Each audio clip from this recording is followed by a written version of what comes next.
Assalamu alaikum wa rahmatullahi wa barakatuh. Ahlan wa sahlan, a warm welcome to Muslima Insight.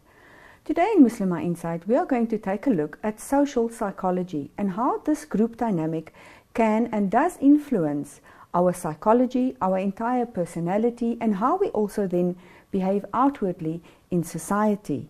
And with me in studio to share with us her knowledge on this topic, we've got the lovely integrative psychiatrist, Dr. Nazmira Khamisa. Assalamu alaikum and welcome. Wa alaikum salam, Adila, and thank you for having me.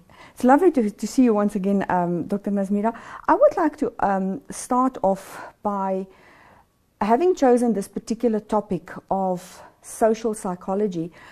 If we consider the world that we find ourselves in today, on the micro level as well as on the macro level, we've got cults, you've got gangsterism, we've got larger groups that is prevalent in today's society.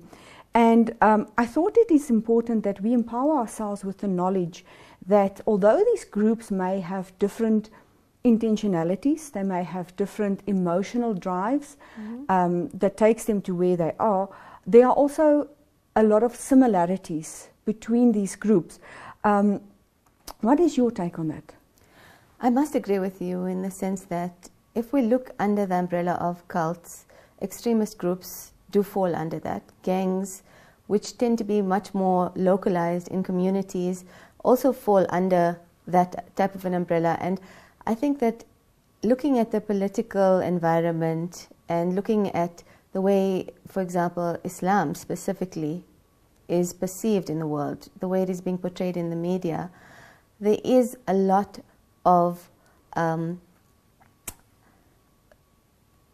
danger out there, especially for our young people, and they are vulnerable. They are more vulnerable now than I think they were a few years ago, based on what is happening in the political landscape. And if we're looking at internationally what's happening with Islam and the way we are being portrayed, and therefore we must look at this social context in order to understand why they are so vulnerable and to be able to prevent, you know, certain young people from being manipulated or indoctrinated. So it's absolutely, it goes around keeping your own balance and keeping your own identity, standing for your own norms, your own values, and not to fall prey to the paradigms of these groups. If we consider group dynamics in the general sense, you've got a sports club, you've got your school associations, and of course there is the group dynamic that is in a general sense, in a social sense, in society. And it is also described as where there is a history involved, and there's also the expectation of a long-term relationship in future. Can you explain to our viewers what is the definition of a simplistic social role that is in the general sense of the word? So what we are referring to is then a set of behavioral expectations which would go with a specific role. So this would fit in with the norms, which are expected behaviors in a certain community or in a certain family or in a social group like you described. For example, being a spouse or being a parent or having a specific role in a specific group. And this set of behavior is what will then govern the way that the person behaves and acts and speaks and thinks as well. So when we come to the roles within a specific group, what would be some of the norms or the expected behavior from the group makeup in that sense? You've got your leader, you've got perhaps the second in charge, then you've got the members. What would be the different expectations that one can expect? So looking at a group like that, if you have a leader, one would expect a leader to have strong personality traits, leadership traits. Often these should be in an environment where we have a functional group, which is a social group like you described, sports clubs or school classes, somebody who leads in a positive way. So there is optimism and there is good moral judgment, and they are in line with the core values of their group. So they act in unity. So, and in the best interests of the group. And then looking at the members, you know, they would obviously be a little bit less assertive. Often members are, and a leader does have a little bit more of assertive tendencies.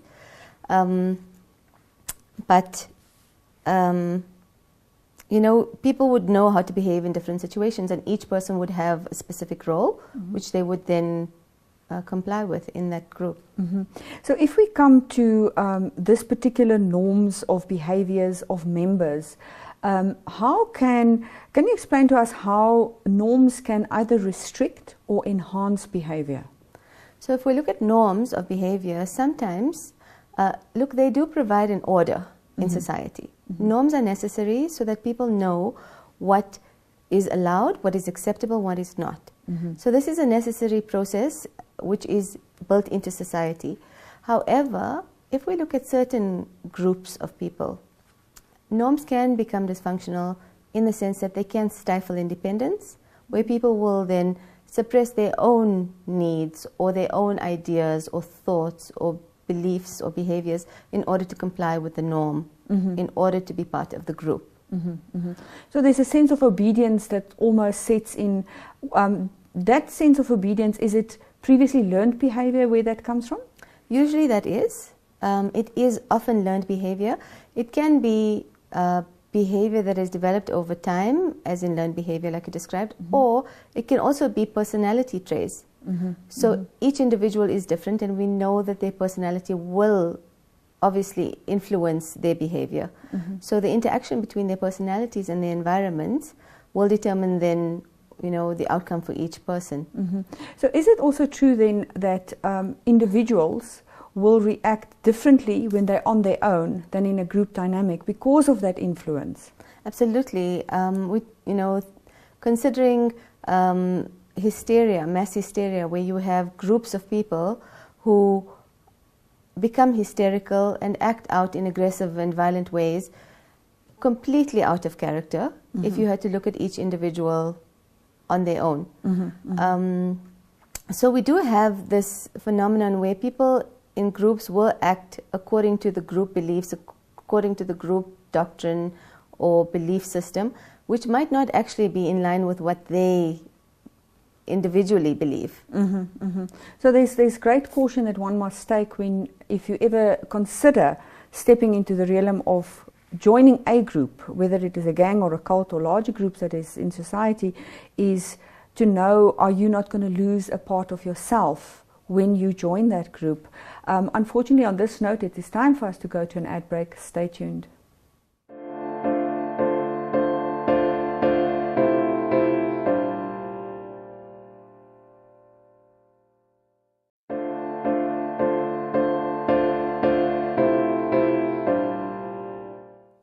Assalamu alaikum wa rahmatullahi wa barakatuh. A warm welcome back to Muslima Insight. Dr. Nazmira, before the break we were discussing how people tend to obey orders, that it is previously learned behaviors, etc. And also that individuals on their own will probably react differently to a situation than when in a group. And in my research I've come across an experiment that social scientists actually did, where they took a group of students, divided them in half of them they turned into, or they gave them the role of being imprisoned, and the other half, they were the prison guards. And what they found in the study, within the short period of 6 days, those that were the prisoners, very quickly, from day 3 onwards, started to show signs of really being imprisoned, where they would become passive, helpless, hopeless, obedient to whatever the guards wanted. And the other half, the prison guards, and which the research mentioned, they actually chose them for their emotional stability.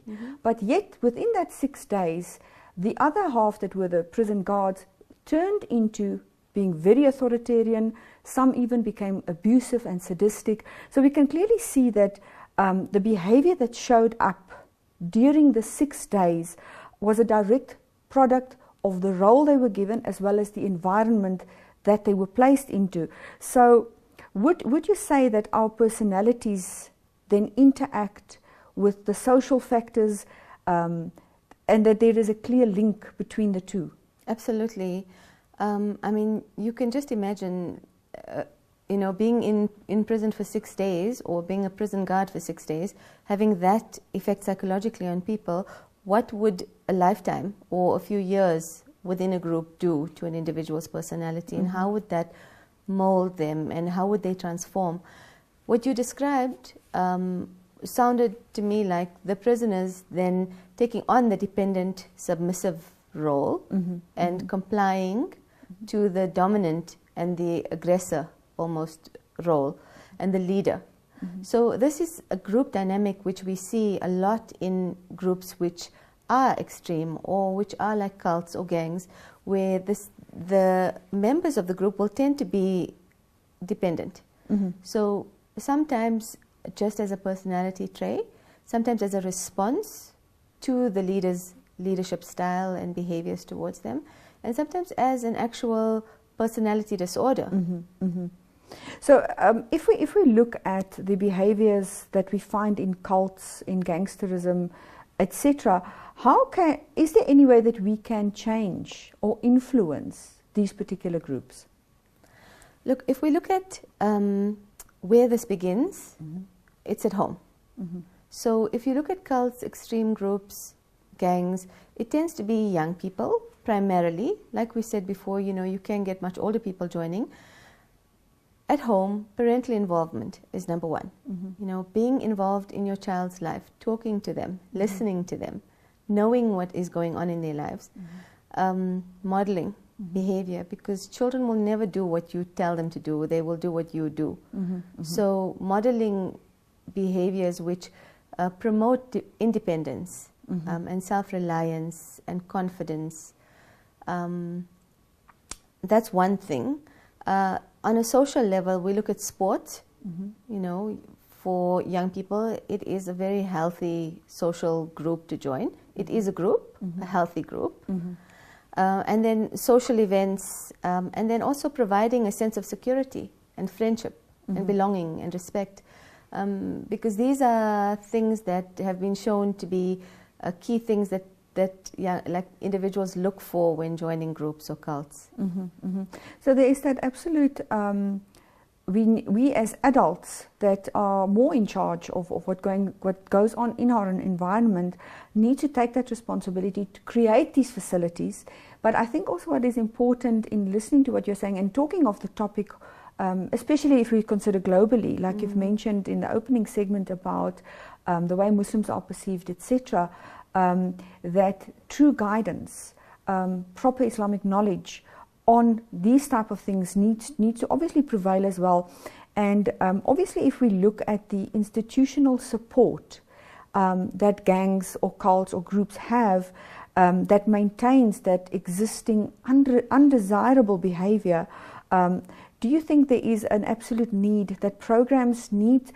Obviously, a whole study needs to be made of whichever group it is, and then we need to also design programs so that we can see how can we alter or influence that particular group's negative behavior. Absolutely. I mean, we can look at groups specifically, you know, which sometimes is difficult. Looking at individuals is easier sometimes, but isolating the individuals can become a big challenge. So trying to look at specific young people, and like I said, you know, beginning in the homes is a very powerful place, because you know, you would notice changes in your child that other people wouldn't notice, like say for example them not introducing you to their friends anymore, or keeping secrets like that, or meeting friends without telling you who they're meeting, not wanting to tell you where they're going and who they're meeting or when they'll be back. Change in their dressing, in their style, in their behavior, preferences, certain specific behavioral things or little quirks that you can notice. So you can pick up these little clues in the home, and then it is much easier to work with an individual than it is with an entire group. But that is, I mean, ultimately that is the goal. That's where it should start, is with that individual. And obviously if we think of this on a global setting, let's say for example, what is happening in Palestine, I mean, we from the beginning we said that social psychology is what we think, what we feel, how it affects us. And obviously if we think the conditioning of children, being born in Palestine, being born under these extreme conditions, and in relation to what I've mentioned, it's to discover the institutional support of the gangs or the people that are hurting them, and to design programs to be able to then help the victims that do fall prey to these type of things. Doctor, coming to another concept within the group dynamic, it's the concept of conformity. Can you explain to us what conformity is, and how does that fit into, let's say, gangsterism or a cult, etc.? Okay, so if we look at conformity, it is conforming or changing of the individual's attitudes and or behaviors in order to comply with those of the group. So people will alter their own belief systems almost in order to comply or to be part of a group. With regard to the groups that we've described, this is quite common, and it is often how groups operate, because in order for many of these cult or gangs or extremist groups to exist, they do use certain techniques or tactics which are common, one of which is devotion or dedication to the group or to a specific creed or a set of beliefs. They use mind control techniques or thought reform techniques, which refers to almost like brainwashing. So indoctrination of their beliefs into the individual, who then begins to believe the same things that the group believed.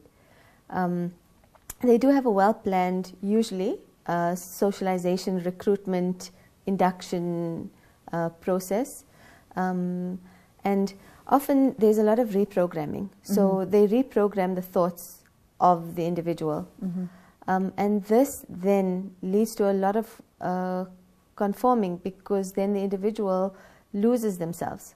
Almost. So is it almost like there's a type of pressure being put on the psychology to start influence and break through the individual's norms and values and morals, so that it then conforms to the individual, to the values and the morals of the group.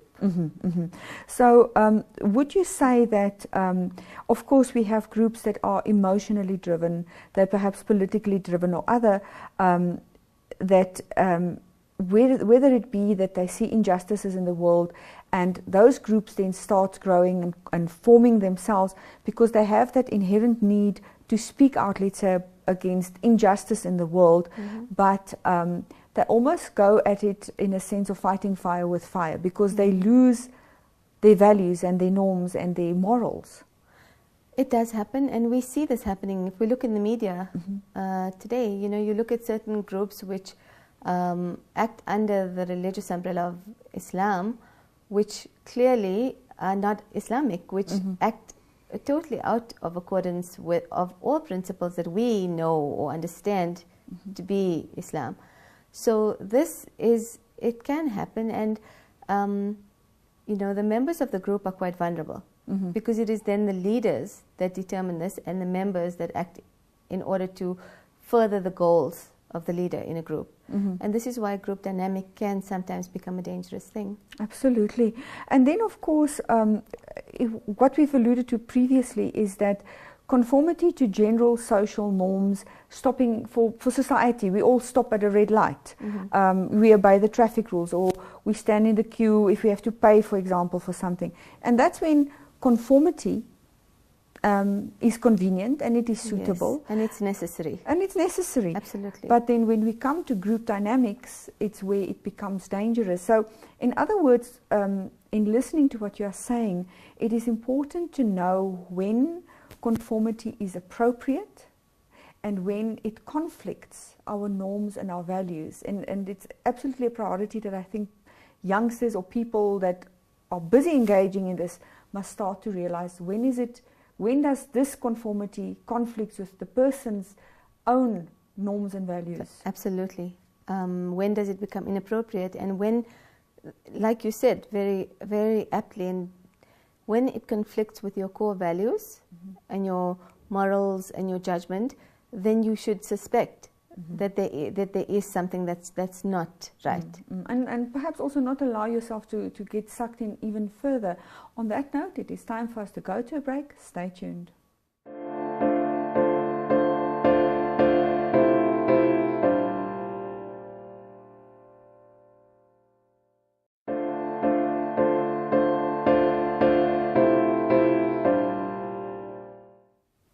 Assalamu alaikum wa rahmatullahi wa barakatuh. A warm welcome back to Muslima Inside. Dr. Kamisa, we were mentioning and speaking about conformity to groups, etc. Can you explain to us what is groupthink? So groupthink refers to, it's a type of conformity, and it refers to an uncritical acceptance by individuals of an unwise course of action by an entire group of people, or an irrational thought system or belief system, which is adopted by a large group of people in order to keep the cozy in the group, or prevent other people from criticizing the group, or to just keep things happy in their group. So it's almost like it's we-like, a Yes. we-like feeling, in the sense that social psychology actually takes over, and they stop being individuals, and the loyalty to the group supersedes their individuality. Absolutely. So if we, for example, look at an example that comes to mind is in 1981, the coup d'etat in Egypt, where a group of Islamic students and people decided that they killed the President Sadat and a couple of tourists, and they really brought Egypt to its knees, thinking that people will support them. And it shows the group thinking, because people didn't support them. And people fought back, and the coup came to an end. And also, if we think of in 1980, the Makkah incident, where it was also groups of students from the Medina University that actually thought they, again, they were not happy with the government. They wanted Sharia law the way they saw it to be. And yet, when they then tried to take over the guards and everything at Makkah, they were pleasantly surprised, because people fought back. They themselves were arrested, and the revolt then came to an end as well. So there again, one can see that groupthink really blinds people. It does, absolutely. So individuality and rational and critical thinking is completely lost. So it poses, of course, grave danger for the day and age that we find ourselves in, with social media, with all the technology, that our youth ourselves can very easily be influenced. Absolutely, and once they are influenced or recruited, which is often a very well-planned process, then the indoctrination that can occur, obviously depending on the individual, depending on the personality and the psychological makeup of the individual, they can be very vulnerable. And that brings me to the next question, is why do some people very easily comply to the demands that other people make over them? This is often personality types or personality traits. So if we're looking at individuals with dependent personality types, those are primarily the most vulnerable group of people. So those are the types of people who struggle with decision making, question themselves. There's a lot of self-doubt, self-criticism. You know, they would take criticism as meaning that there is something seriously flawed with them. They tend to call themselves stupid, or, you know, second guess themselves. They constantly need approval, and also need to be taken care of in a way. So need somebody to be in charge and to make all the decisions. So people with those types of personalities who are then much more vulnerable to falling into the role of being dependent and submissive. And then obviously if you put them into a group like a gang, which we've been discussing, they are ideal candidates for that type of thing. So would you also say that such individuals on their own, like you have said, they have low self-worth, low self-esteem, and when they start joining a group, the group think comes in, the conformity comes in, they are belonging somewhere, and it boosts that absolute self-esteem of that person. Absolutely, because there is a sense of belonging And with that, they get friendship. You know, whether it be real, true friendship or conditional, it is friendship. And to that individual, there is meaning attached to that, and there is respect. And a lot of the time, these individuals are very vulnerable. So there will be indoctrination, there will be thought reform techniques and mind control. And because this individual is so vulnerable and so needy, it provides a sense of security for them. And I think also they're not even aware that they are being indoctrinated, and the whole system is actually being influenced. Absolutely. And it is that naive, gullible sort of thing that comes with the dependency as well. And I mean, looking at groups and gangs, they do say that a lot of people who are sucked into groups are naive and quite gullible. So they don't realize that what the bigger picture is. They tend to be manipulated in a way. Absolutely. And if we think of particular groups that's out there, let's say a gangster that kills one of his opponents, or where you have groups that mutilate bodies in full view of spectators, or execution style killings again in full view, when that particular person engages in that heinous deed of taking another life so violently in such a show off kind of a way, what happens to the psyche of that particular perpetrator? There are some studies that have shown that human beings have an innate resistance to killing any of our own species.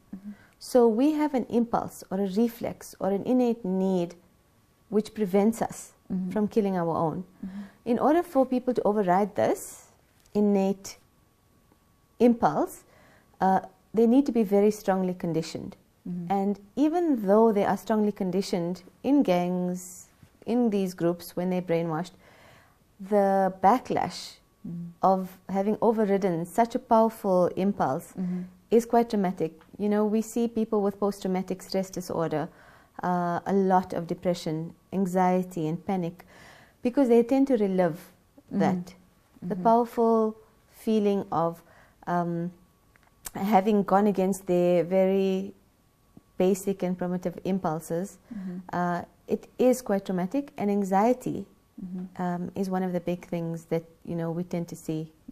Would you also say that once a person has engaged in these type of acts, and that they, like you have said, they go past this normal critical thinking, would it become easier for them? Is there almost like going down a spiral of just going deeper and deeper into this? Is there help for people like that? There is help for people like that.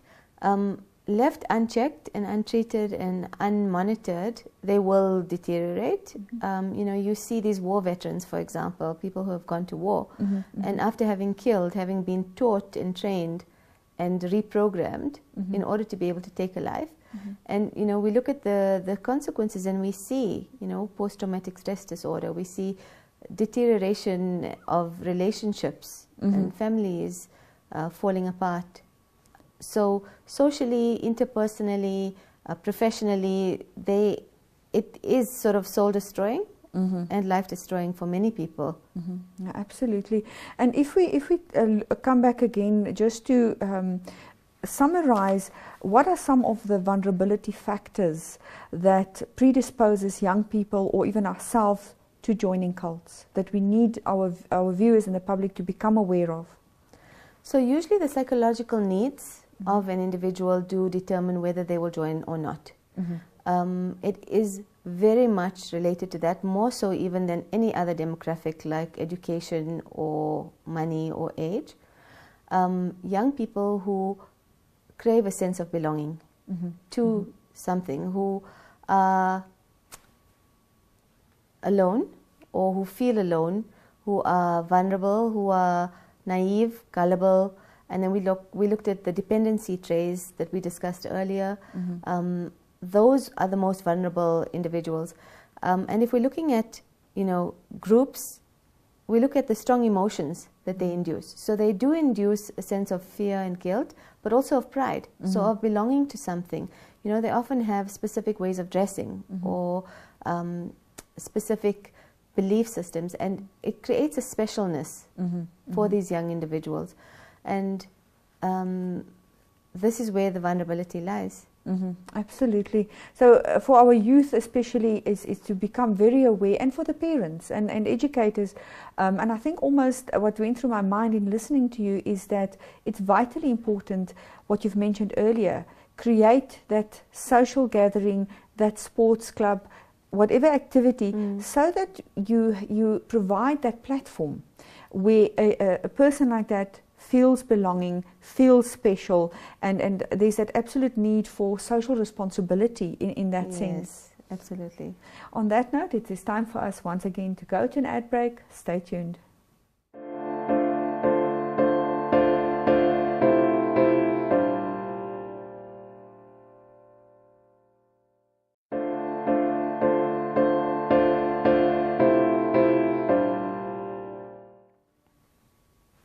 Assalamu alaikum wa rahmatullahi wa barakatuh. A warm welcome back to Muslima Insight. Today in Muslima Insight, we were taking a closer look at group dynamics, cults, gangsterism, and larger groups, and how that whole manipulation and influencing process really affects our behavior, our outward behavior, and our attitude in society. Dr. Kamisa, coming back to our discussion, we looked at methods that we can implement to prevent our youth and ourselves from falling prey. We discussed items that we need to be aware of about our children so that we can prevent them from engaging. Now, what advice can we give to parents that they are aware that this child of theirs is busy talking to certain people, the awareness is there, what can they do to intervene to stop that from going any further? So if we're looking at a child who is vulnerable to that type of manipulation or indoctrination or recruitment by a gang, we need to talk. So talking to this child, listening to them, understanding them, trying to ascertain what their needs are, what their core values are, what is it about this group of people or these individuals who are attracting them is something that they seek or that they need.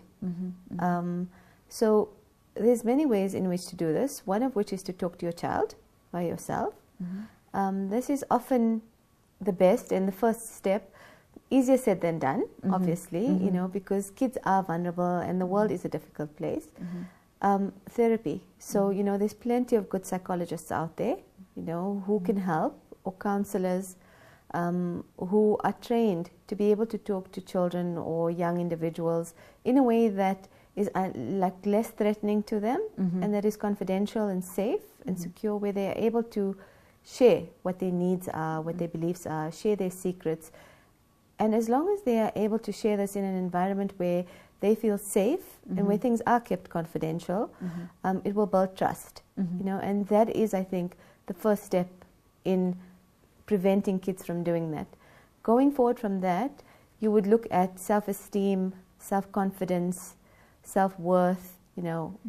How can parents contribute to that? Because while you're talking, what goes through my mind is I think a lot of parents, perhaps absent parents that are working due to whatever the circumstances, and I think sometimes parents don't realize judgment, criticism, harsh tone of voice really stifles the child, and that also removes the child from the relationship with the parent. Absolutely, because if the child cannot express themselves truthfully and honestly, then they need to suppress that. They need to suppress their emotions, they need to repress their emotions, and they're not able to be true to themselves with their parent or in their home environment. This leads to them needing to seek this environment elsewhere, you know, because they will then have unmet psychological needs.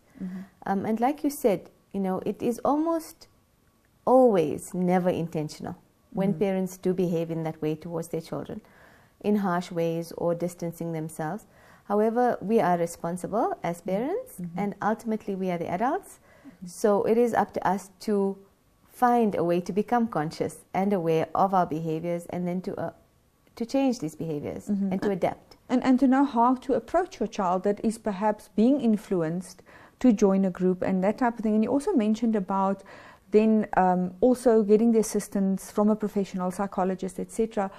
Would you say that we can look at programs at schools for parents as well in better communication skills? Absolutely, and you know they do have life skills and things like that at school for young people, and then there are programs that parents are able to attend at places like, for example, Westkoppies Hospital in Pretoria. You know, they do certain parenting programs every few months where the psychologists will host an entire program for parents to help them, you know, with behavioral management, the ABCs of behavior. So looking at the antecedents, what precedes the behavior, looking at the behavior itself, and then the consequences, and then intervening at some of those steps before you reach the consequences. Sure. So looking at the things that happen before the behavior. So this could apply to things like this as well. And then, you know, just going back to the self-esteem and the self-worth, there was an article recently about children and what promotes self-esteem and self-worth, and it is not just telling them that they're great.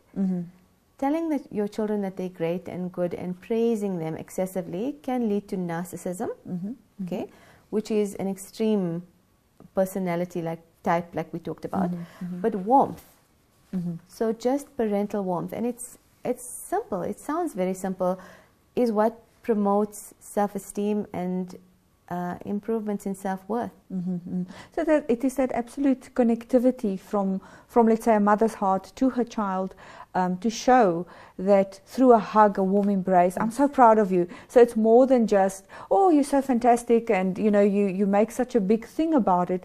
Like you say, it can lead to warmth predicts improvements in self-esteem, in self-worth, in success, intellectually, in IQ, more than saying to your child or praising them excessively. And coming to perhaps a situation that may be more difficult for parents is where their child already belongs to a gang, to a cult. What advice can we give them? Again, talking to them. It does become much more difficult for parents once their children have already entered a gang, because we are then faced with antisocial types of behavior, rebellious behavior, possibly aggression or violence, you know, people shutting themselves away from their family, completely isolating themselves.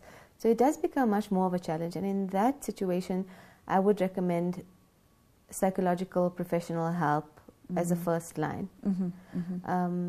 You know, group therapy is a good option, because these individuals already belong to groups, and the gang being a dysfunctional group will then be balanced out in the group therapy sessions being more positive groups where, you know, where there is potential for growth and healing.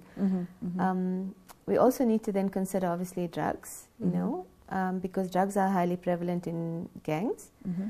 So not only do they use drugs commonly, but they often do run drugs as well. So they often sell drugs. And this becomes difficult in the gang setting, because then these young individuals are coming home with a lot of money. They're able to buy things, expensive things, you know. So there's a payoff as well. Absolutely. So there is secondary gain, and it is very difficult to remove them from these situations without something serious happening. So if there are serious consequences, like somebody's killed and they witness this is a good opportunity to use to help them. At other times it's difficult, but like I said, looking at drugs, and with that then we have things like Narcotics Anonymous, which is a support group, you know, which anybody can attend. You just need to register and join, and they have certain principles and they have meetings. So I think even though it is much more difficult getting these individuals out of gangs, a strong family support and love and warmth, you know, is something that I think is a very necessary ingredient. And would you say, obviously, yes, the intervention of psychologists, of programs perhaps at schools, and I think also what I would say individuals that are in gangs may find difficult now to go to a positive group, and they are now earmarked as you going for group therapy, not to have that label, something like sports clubs or Yes. clubs at schools, but then to have it layered with a psychologist or with a person that knows intervention techniques to very subtly, perhaps it could be 3 members that are members of gangs, but they all Yes. attend, so that it's very covert, it's done in a very covert way, so they don't feel labeled. Yes, picked on. Yes, absolutely. And if you can do that, it is the ideal situation. But I do agree that groups like sports groups, sport groups are very therapeutic and very protective for young individuals. So encouraging your young people to do sport protects them from a lot of things because of the competitiveness and the excitement that comes with sport. And I think also in listening to what you're saying is what I've heard in the past is that unfortunately at many of these sports events you will have the drug runner present. And I think it's important that on a group basis that society become aware who these individuals are and to report them immediately to whoever is present, whether it be the cops or whatever, so that intervention takes place before it even starts. Absolutely. I mean, drugs are highly prevalent in society. It's interwoven into every area of our children's lives. Yeah, and of course the gangsterism concept that comes with it, the world of darkness that they're really going to enter, not only through the drugs but starting to belong to a group, etc. Nazmira, I thank you for joining us today. It is time for us to move on to the next program. Is there any closing statements that you would like to leave our viewers with? I would just like to reiterate the warmth, parental warmth and love and care of our children. And I think that more than any therapy or any psychiatrist or psychologist or any interventions that we can do, that we can do now, today. And even if it means having to remove a teen or a youngster from that environment, maybe to go live with an aunt or uncle in a different area, would you say that will assist as well? Very quick. It could assist, but I think and I believe firmly that what you can do as a parent, nobody else can do. Absolutely, absolutely. And that bond that a child has with his mom or his dad. And of course, when it also comes to true tawakkul in Allah, showing true and actual trust in Allah, may we all attain to that place where we have that trust in Allah and not pretend to have trust in Allah and yet falling prey to our own emotions, our own political motivations, following our own whims and desires. May we all attain to that place of holding fast to Quran and to Sunnah and to true tawakkul and trust in Allah. From myself, Adila, Assalamu alaikum wa rahmatullahi wa barakatuh.